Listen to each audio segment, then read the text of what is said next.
This is Kathy Biehl of EmpowermentUnlimited.net with Astro-Insight for the week of December 7th, 2020.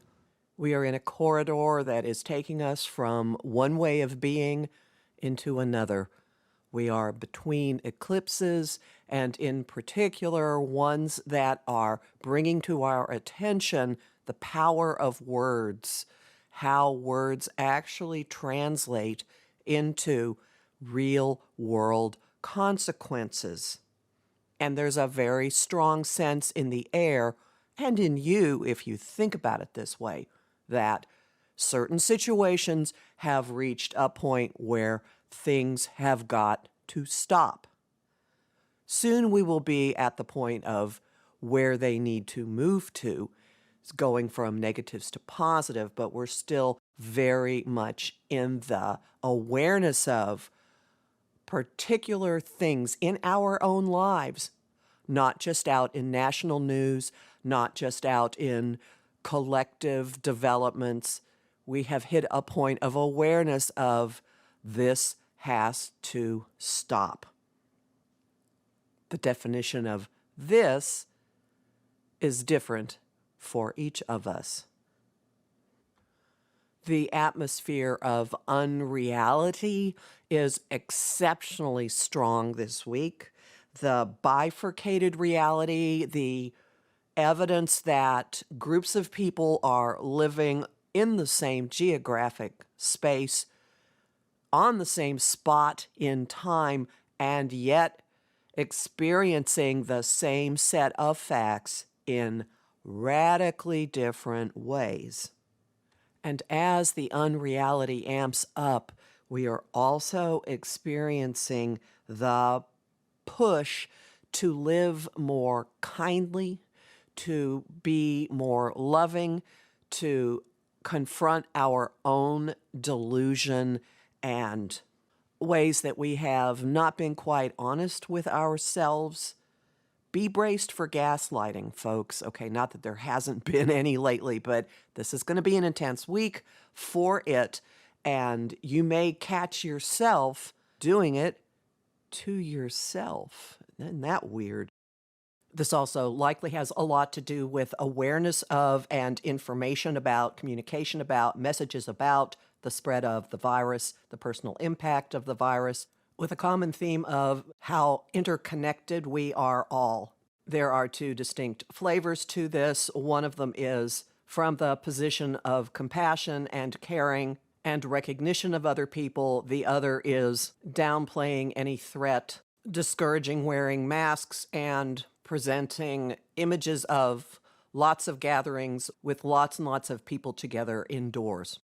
Nostalgia is also running high. Bittersweet memories of the past, longing for the way things used to be.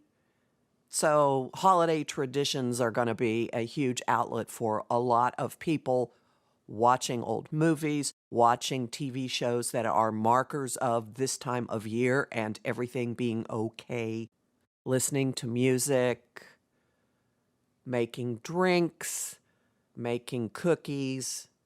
So a lot of escapist activities, and you may fault yourself for it, but, look at the level of stress you have been living under and look at whatever escapist route you take this week as a reaction to and a release of that stress. And if you want to go running back to the way life was when you were 6 or 7 years old, honestly, what's the harm in that?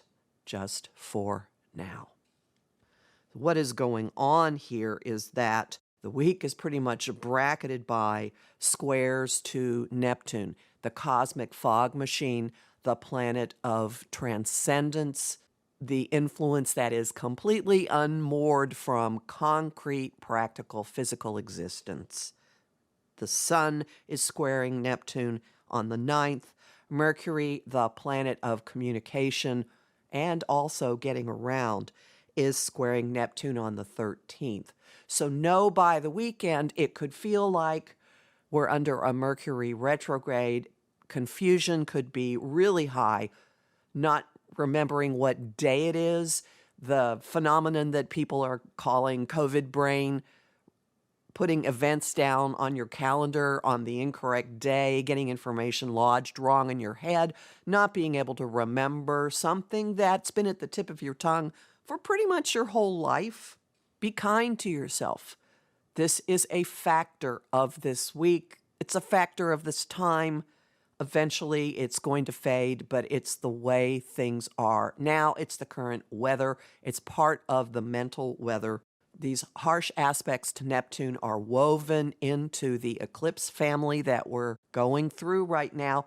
There'll be a sense of reset and reboot coming next week when we have a solar eclipse in Sagittarius. And the preview we get of that now is a huge burst of energy. Right before the weekend, on the 11th, the sun is in a trine to Mars, which rules how we push ourselves forward in the world. It's going to feel like we're pumping the gas. There's a lot of energy. You're just gunning through that fog, come what may. For some people, this is going to translate into dogmatic aggression of fighting for the position that you believe is right.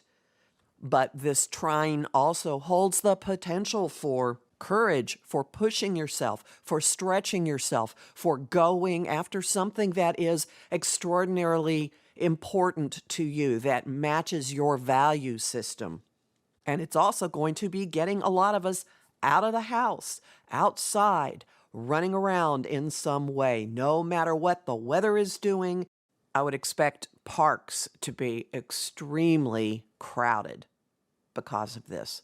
Beings just don't feel like being cooped up anymore, and we've got the motivation and incentive to do something about it. So think of this as a staging week. The big changes are on the way. You can feel them. They're brewing. They're starting to move into position. Enjoy the nostalgia. Enjoy the escapism. Be kind to yourself. Be kind. Just be kind. And for an understanding of where all this fits into the big picture, head for my Astro-Insight for the month of December and also for the Gemini lunar eclipse, which was last week. And I have 2 talks coming up with lots more information. A talk on the eclipses live on December 6th and afterwards available on video. And a talk about the solstice and what it portends actually for all of 2021, because it's setting the stage for the next construct, the next phase. Homing thought of the week: choose kindness. Song of the week: Song for the Lonely by Cher. And the image of the week is steadying yourself after a dizzy spell. For all my other forecasts and talks, please visit my site, empowermentunlimited.net, where you can also sign up for my mailing list and book a session with me. I host lively conversation on Facebook at Empowerment Unlimited and the group The Astro-Insight Lounge. I have lots of bonus content at patreon.com/Kathy Biehl, and I'm really grateful to the people who are supporting my work there. I post on Instagram at @KABiehl and on YouTube at the Professional Aquarian channel, where I have an increasing number of extra talks about working with the energies of these eclipses. Talk to you next week.